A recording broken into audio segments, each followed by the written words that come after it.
Hey everyone. Thank you so much for joining us today. And I'm so honored today that I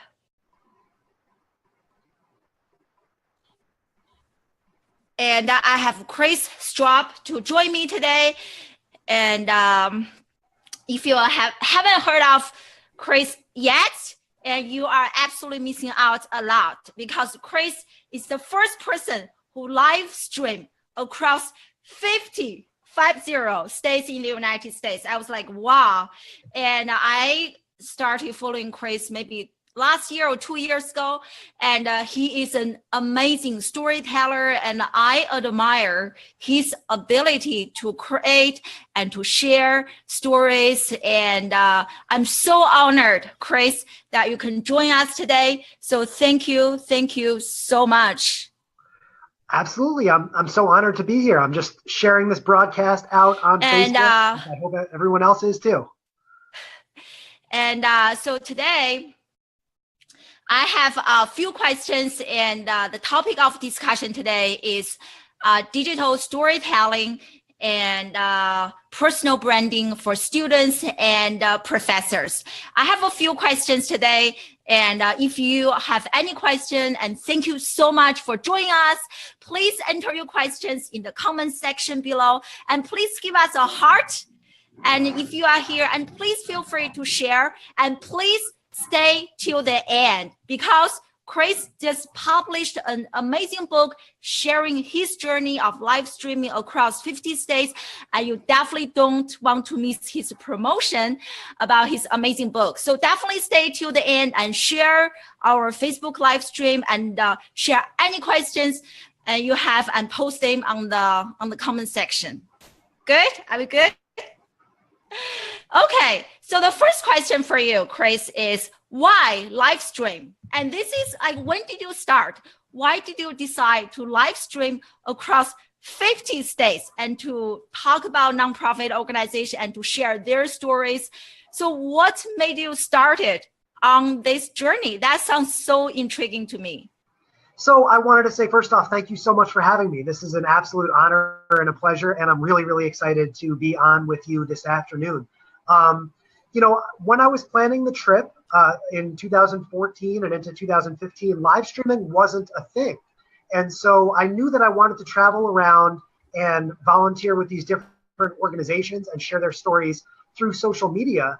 But when you look at the timing of the trip, when I left in May 2015, Meerkat and Periscope had actually both just recently come out at South by Southwest, and then shortly thereafter, South by Southwest. And so the live streaming end of the trip itself wasn't really part of the big picture plan. But once I learned about the power of live streaming and how we can communicate in unique and special ways through live streaming, I knew that I definitely needed to include that in the content plan that I had developed for this trip around the country. Wow, that is just so amazing. I wish I started earlier, and definitely have a lot more to share with you and to learn from you. Do you want to show people a quick peek of your book so that they get more excited and stay till the end?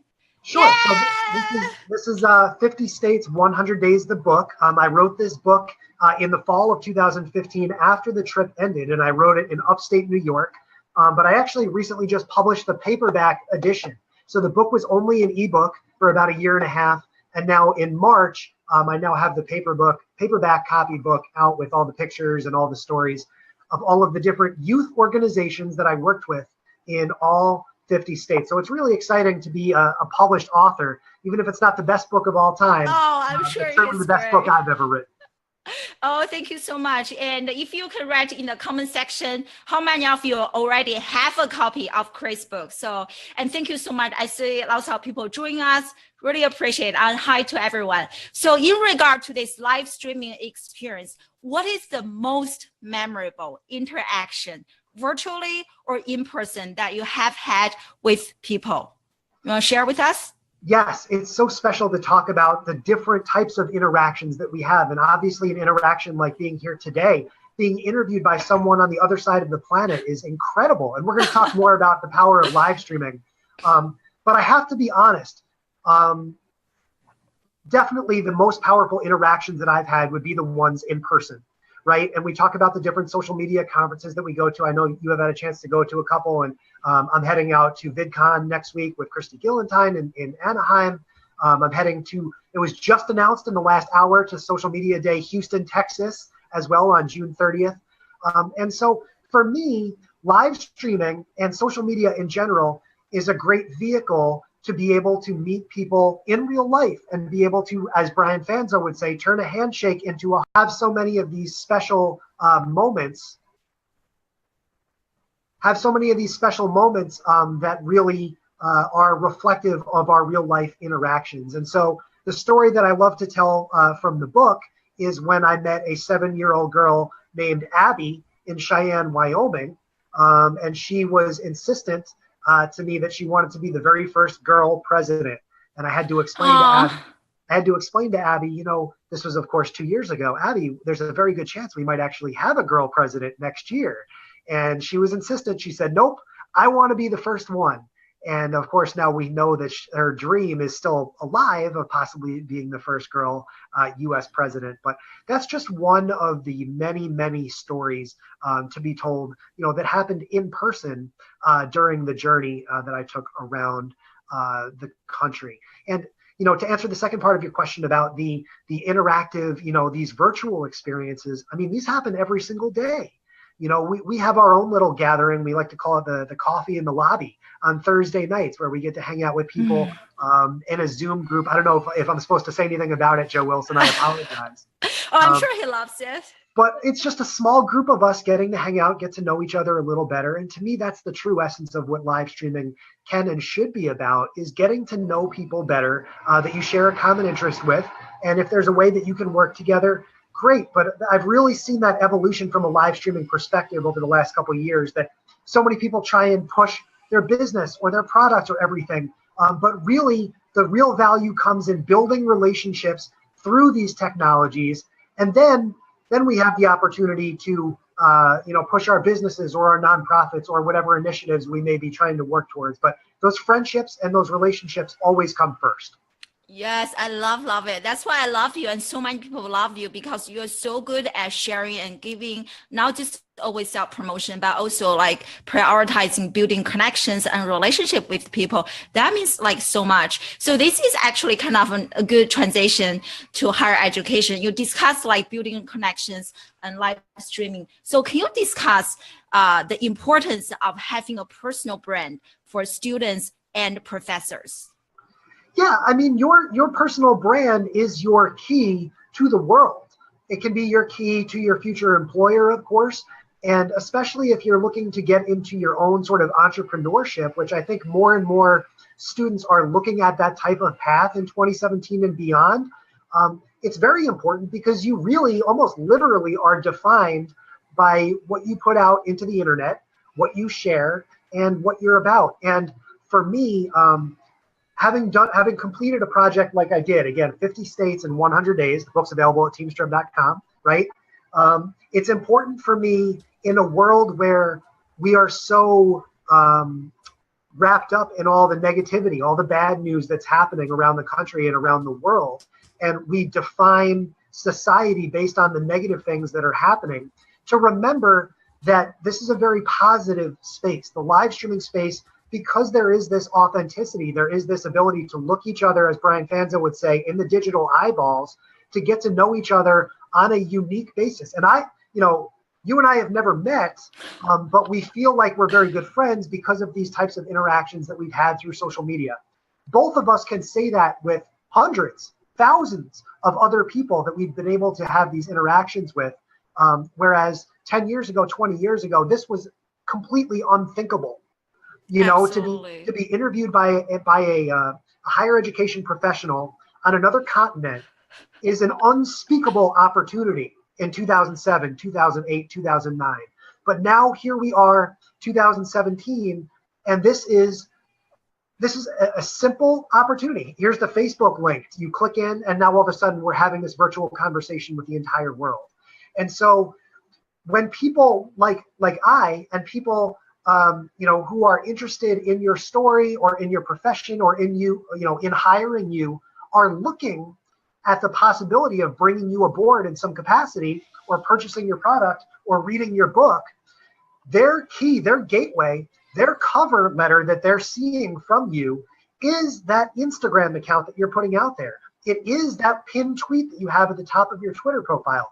It is your Facebook profile picture and your cover photo. And it's amazing to me that there are still students out there that don't quite grasp this, this sentiment, right? That obviously what you put out there is going to define you. But the other big thing that I like to talk about, is a lot of students like to think that they can create these personas and make them private and try and hide things away and say, oh, no one's ever going to see this. And again, with this world of authenticity, this world of light, that's being shined on everything, this world of leaks, as we keep talking about in the US government, what you put out there is going to come back to you. And so I love talking about this from a broader philosophical point. When we talk about Brian Fanzo's be yourself mantra, right? When you're the truest version of yourself and you're a healthy version of yourself, you don't have to hide who you are or what you're about or what you're really looking at on the internet all the time or all those different things. So think about that in every interaction, every decision that you make throughout the day, that you're going to be defined not just by what you think you're putting out there, but by the way that people are perceiving you, right? It's just as important for me to, if someone asks Dr. Karen Freeberg or asks someone else about Chris Strub, I need that perception to be just as positive, if not more positive, than if they were to come up and meet me and shake my hand for the first time. Because again, as we're talking about, this world that we live in is getting smaller and smaller and smaller every day.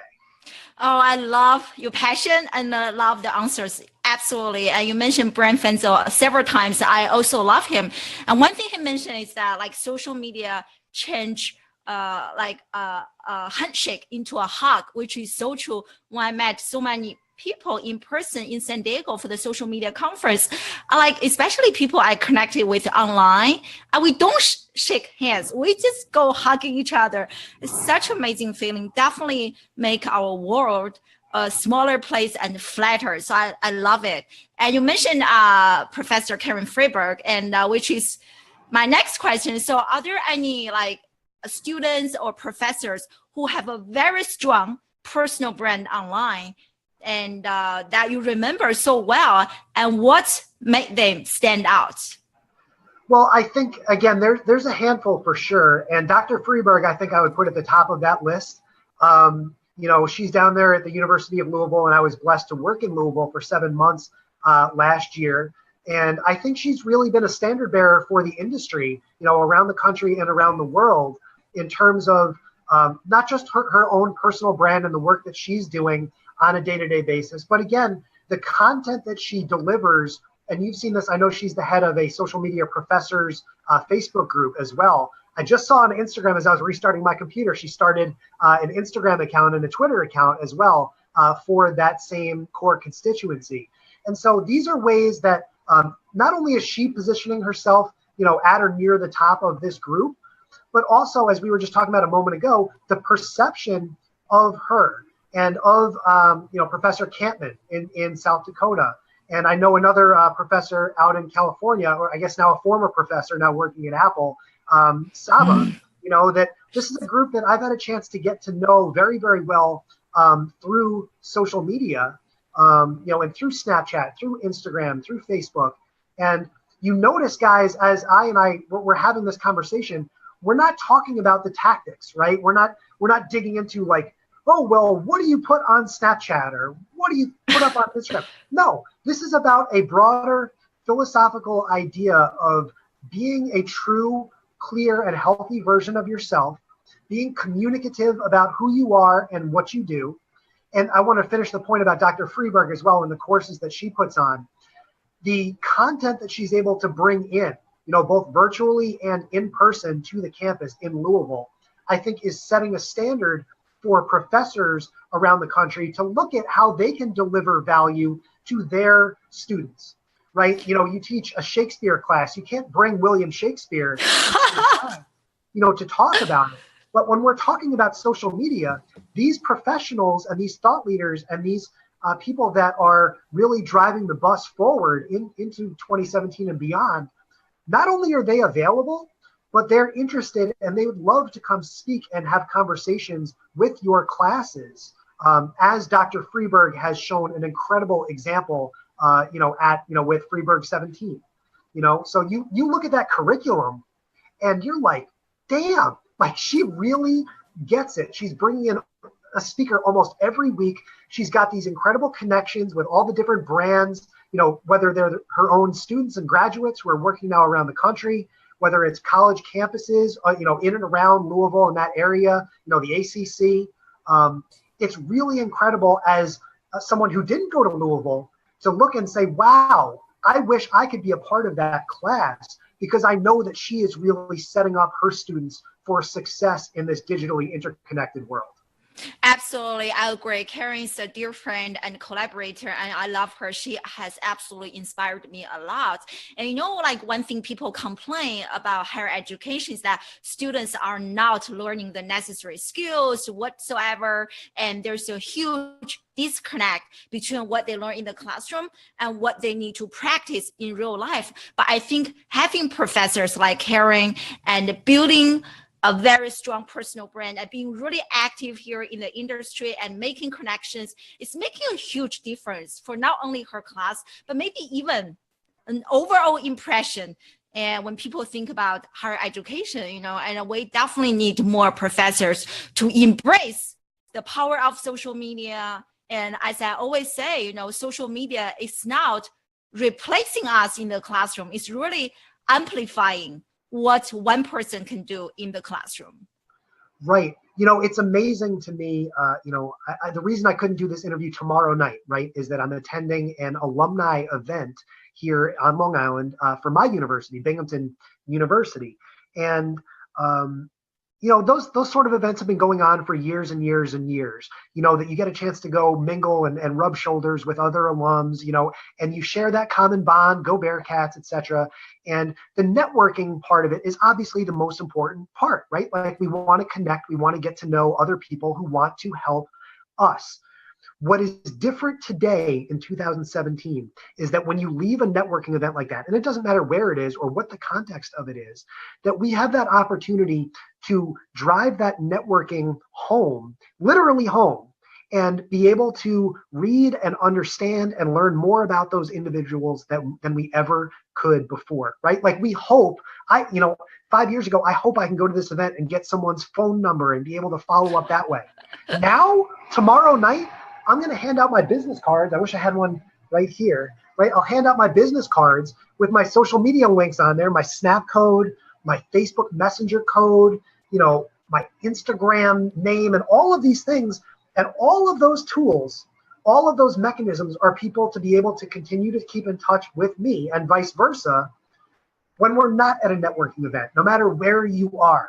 And that therein lies these special opportunities that I think students need to understand and embrace moving forward, right? That we're not reinventing the way the world works. This is still very much a world where it's about who you know and how well you know them and the relationships that you can build.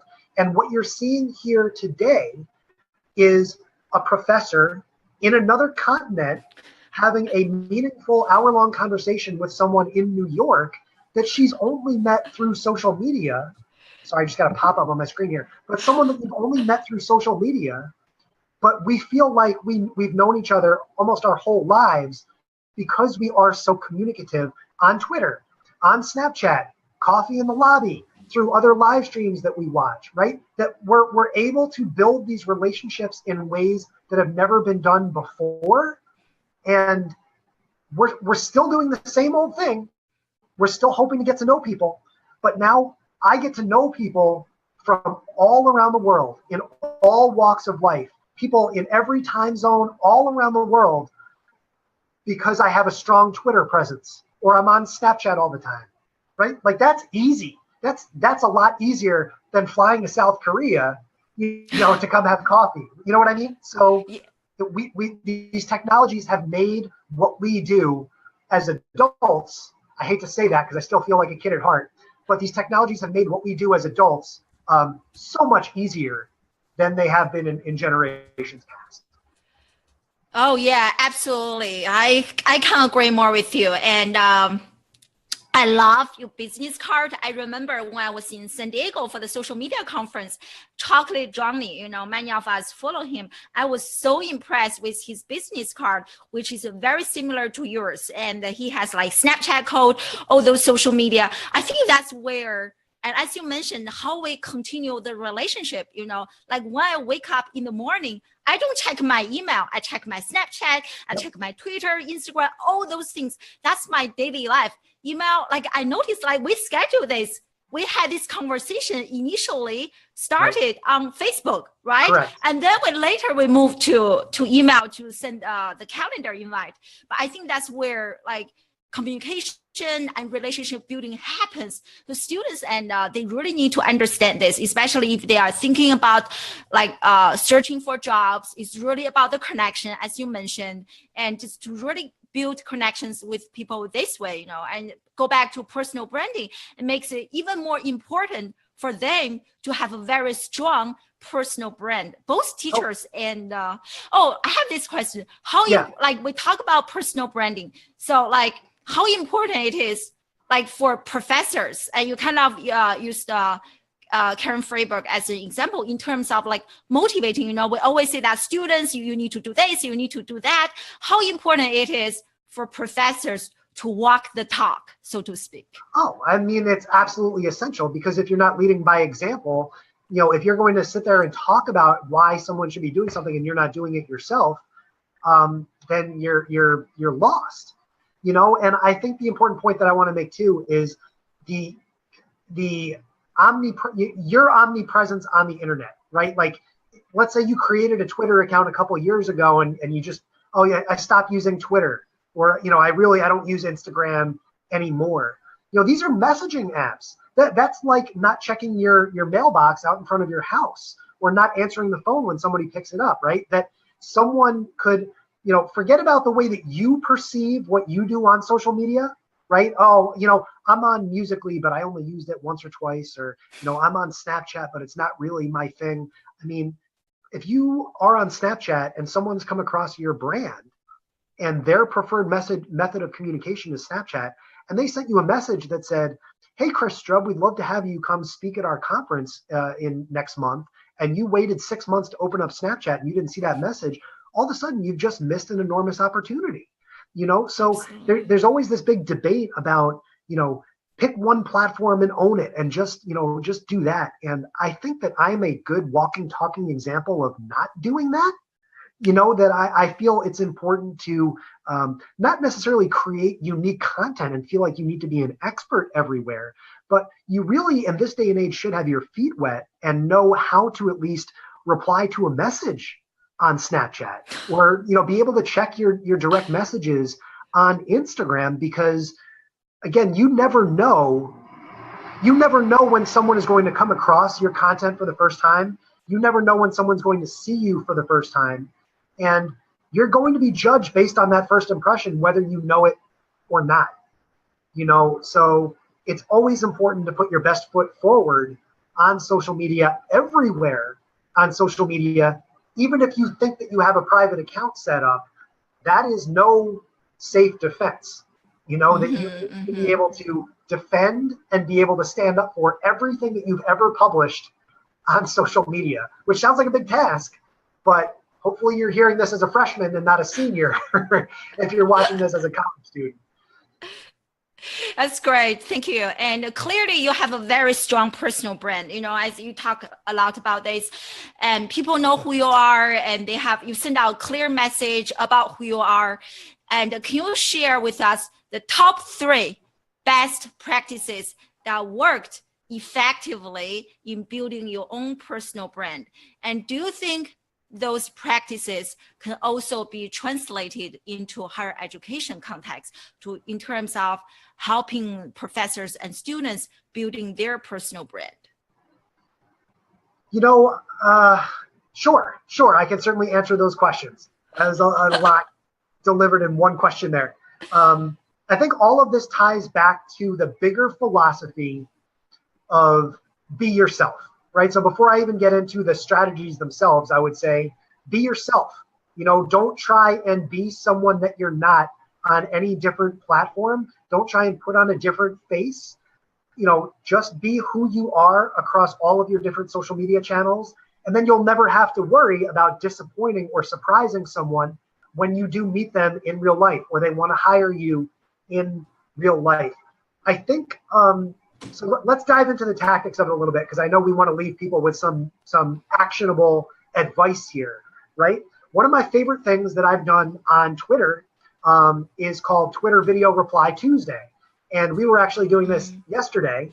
I think one of the biggest undervalued assets on Twitter is the ability to send video messages directly to different individuals, right? And so if there's someone that you're looking up to, there's someone that you're trying to get in touch with on social media, on Twitter, and I would say that most people are more accessible than you think, you can use that video option to send them a message, and all of a sudden your voice and your image and who you are is going to stand out directly to that person, and you're going to be able to get on their radar a lot more quickly than you might otherwise just by sending a text message, right? So I love the idea of using video on Twitter to share to share introductions and to communicate with people individually.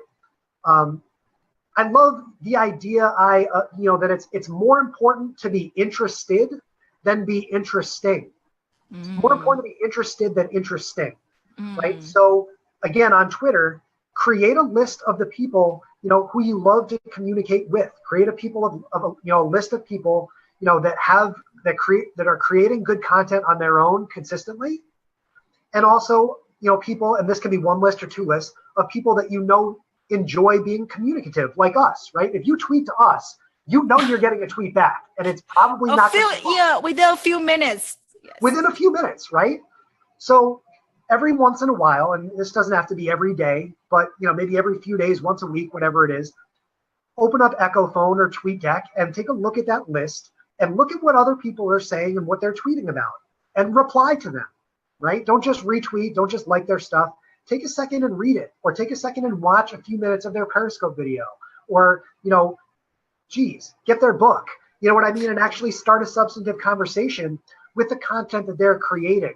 And all of a sudden now, again, it's not a quid pro quo, right? You're not saying, I replied to your tweet, now you better reply to my tweet. Don't go into it thinking like that.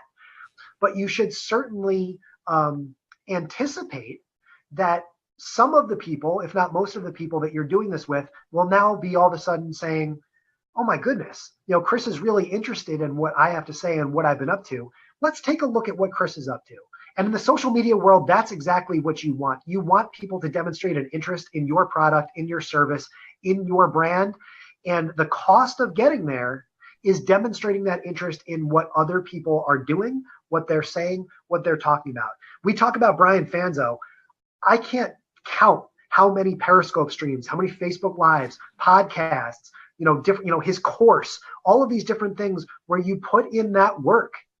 And that work is easy enough because you can lay on your couch, you lay in bed, and you're consuming this content. But you also want to reply. You also want to encourage that creator. Hey, man, this is fantastic stuff.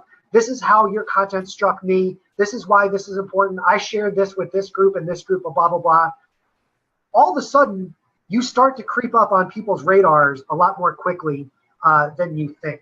So, that transparency and that authenticity, that willingness to be influenced, I think, is the biggest step towards becoming influential on your own. I love that. Oh, wow. So, yes. Oh, wow. I'm going to definitely quote that. Yes. Willing to be influenced. Then being like so many of us, we just trying so hard to become an influencer whatsoever, but you need to be willing to be influenced before you become. Oh, I love it. And there's so many people out there with these great messages. And when I take an honest look back and I look at who I am, what I've become, and how I've grown my brand in this social media space, we talk about crediting others. We talk about, looking up to certain people. And I look at the Chris Straub brand, not just as the guy who traveled around the country, but my thought process is very much an amalgamation of these people, of the Jeff Goldbergs of the world, Right, go ahead and write these people down if you're watching this. Brian Fanzo, Joe Wilson, Jeff Goldberg, Dan Gingiss. You know, that these people, what they talk about and what they preach, when you start to stir that into what you do and you start to realize, you know what, these guys, maybe they're onto something, you know, and you turn that into your own brand. You never want to lose sight of who you are and what you're about. So you always want to make sure you're maintaining your own message. But be influenced. Don't be shy to be influenced. It's not a bad thing to let others have an impact, to have an influence on your life. That's really what this is all about. And I don't even know where I would be if I shut myself off from actually listening to what the Joe Wilsons of the world have to say. I use We Are All Famous to a Few People in every meeting that I walk into. I use Think Like a Fan from Brian Fanzo in every meeting that I walk into. Be yourself. I've already used it 5 times in the course of this interview, right? So these folks, and there's no shortage of lists out there, you know, who to look up to. And I'm not talking about Kim Kardashian and DJ Khaled and, you know, these people that are just pushing, you know, Sky Vodka on you.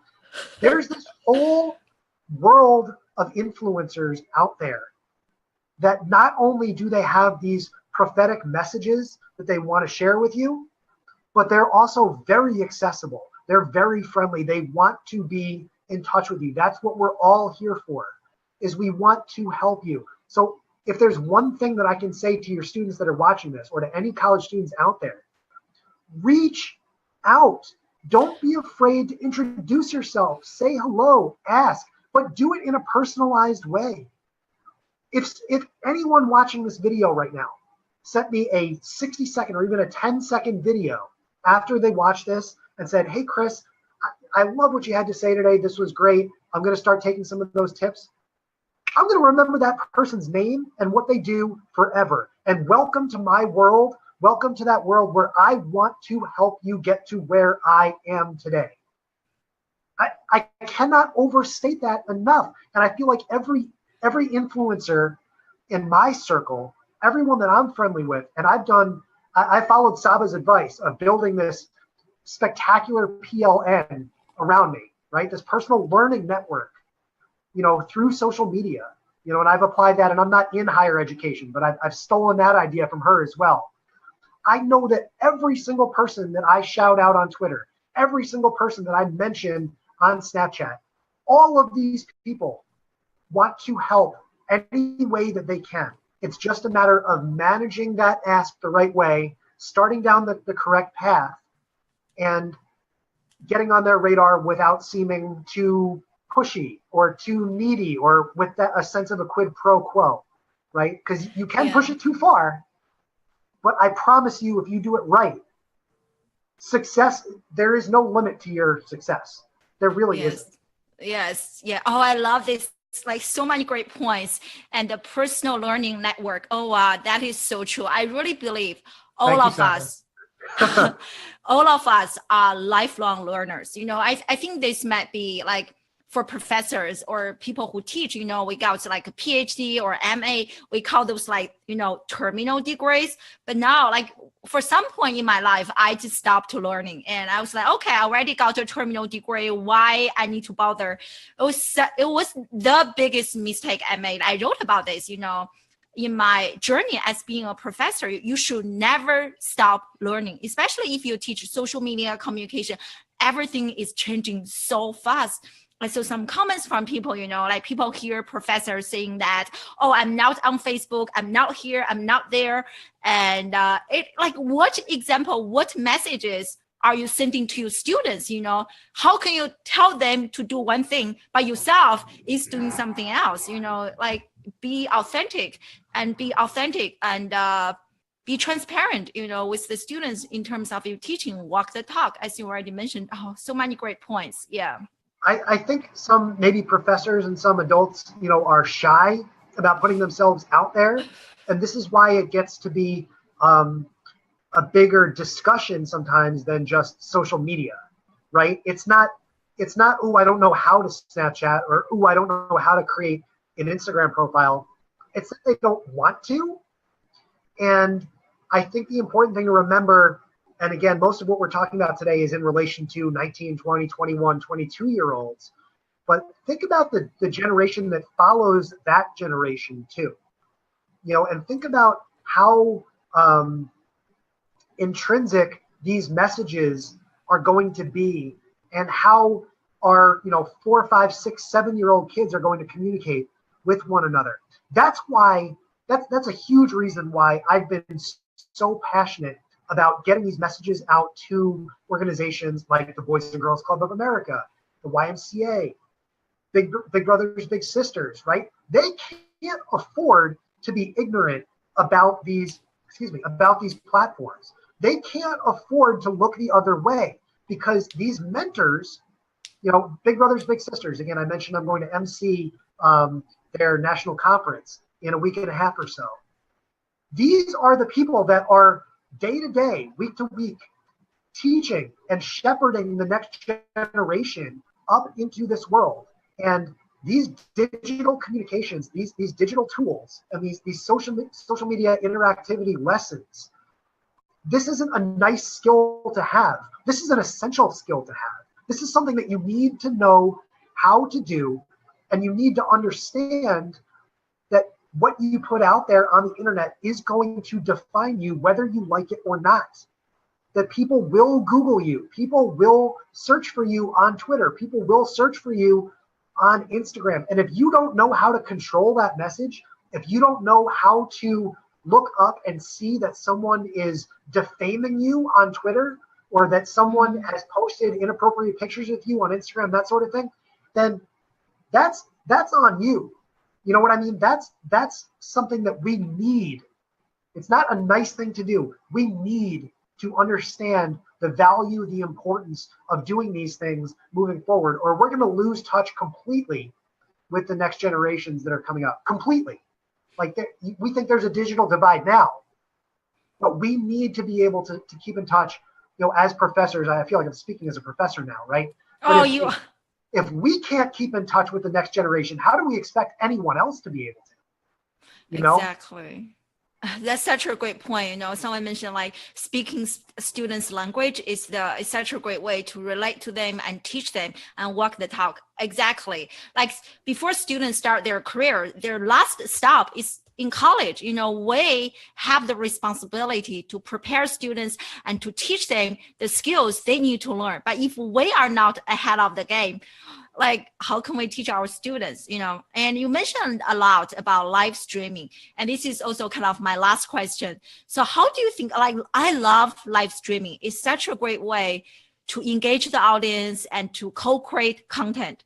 So what do you think are some ways that you imagine that professors can use live streaming to maybe teach their class or engage their students, or to do even office hours, or like make students be more interested in learning, have better student engagement? So in your mind, what are some ways that you think professors can really tap into the power of live streaming to teach better classes or have better engagement with students? Yeah, great question. I think the most obvious answer is using live streaming, and this is something that's been done for years already.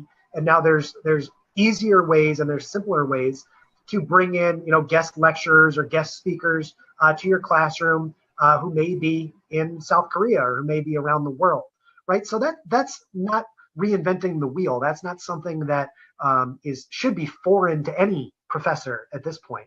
I think when you look at someone like, again, Dr. Karen Freeberg, right, or this group, this tight-knit group of social media professionals that we're singing the praises of throughout the course of this interview, right? That their brand, and again, I want to shout out, like Jeremy Darlow wrote this book, Brands Win Championships, which is a phenomenal book, by the way. Oh my goodness gracious! Everyone should go get that book. Get both of our books on Amazon. Days a book, and then this book is called Brands Win Championships.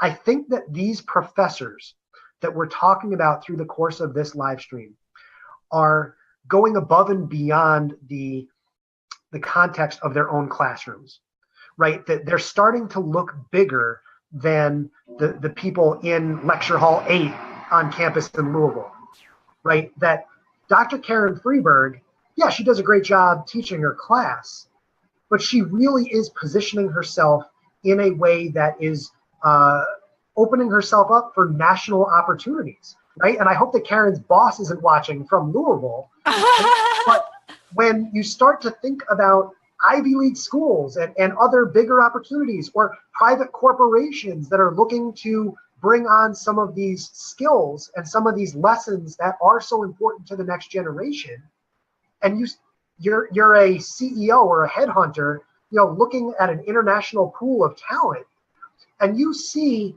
that you've created this series where you're bringing in, experts, social media experts and live streaming experts from around the globe.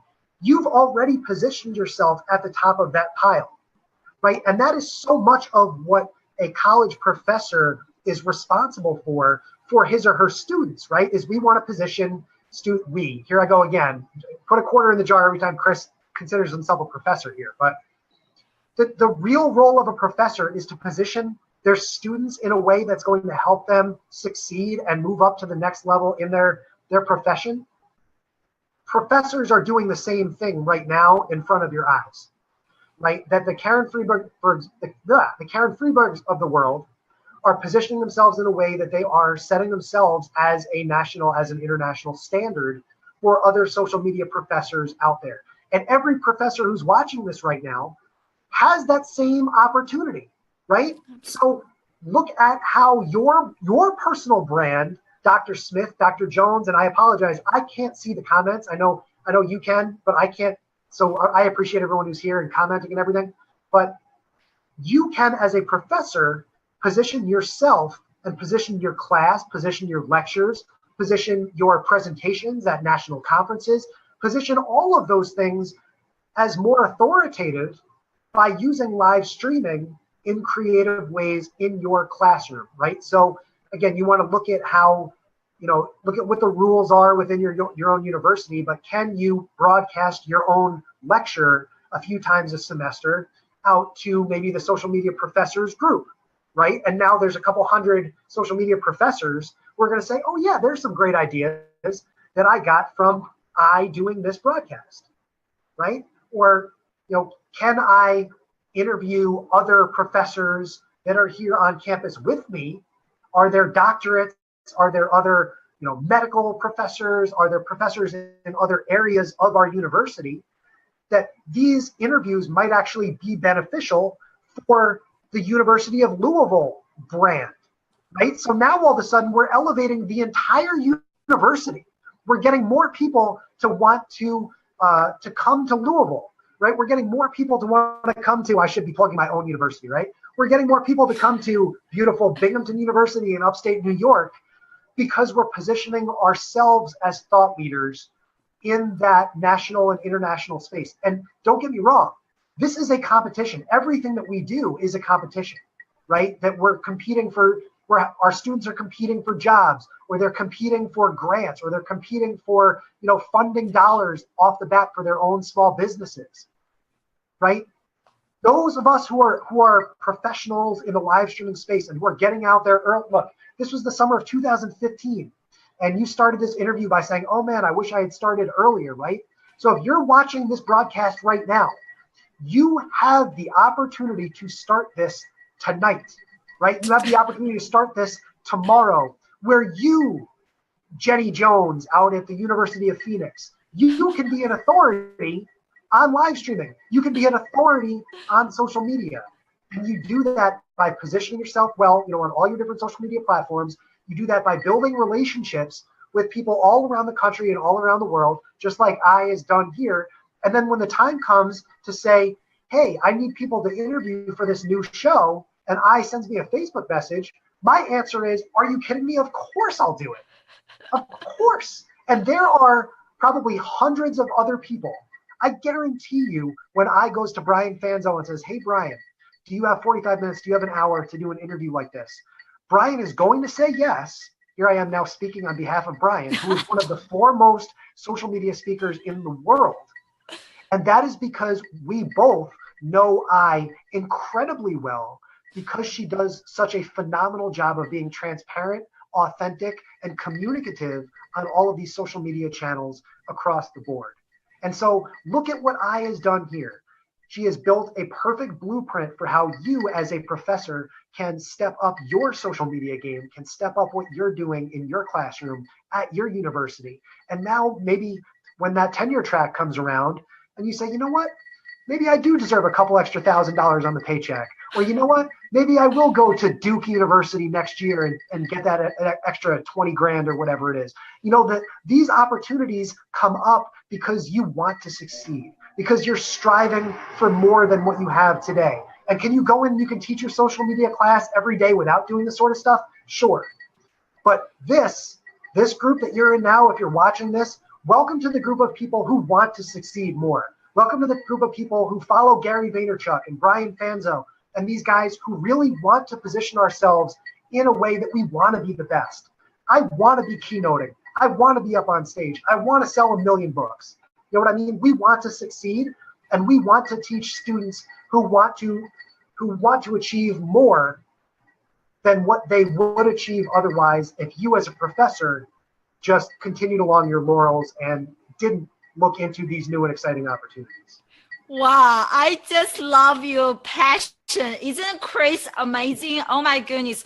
Oh, thank you so much for the compliment and everything you mentioned. I love the idea of even live streaming guest lectures. You know, I think real learning happens sometimes, oftentimes outside the classroom. You know, students learn something in the classroom, but when they go outside, when they see the real life, I think that's where real learning happens. And social media, you know, almost extend a professor's presence in students' life. You know, like we can do this type of like lectures and like talk like this. I wish there were students watching this, you know, and they could learn so much in addition to what they learn in the classroom.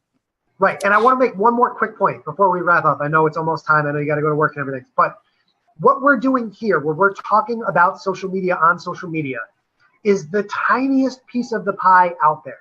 So if you're a student and you have an interest in literally anything else in the world, I'm drawing on Gary Vaynerchuk again here today, right?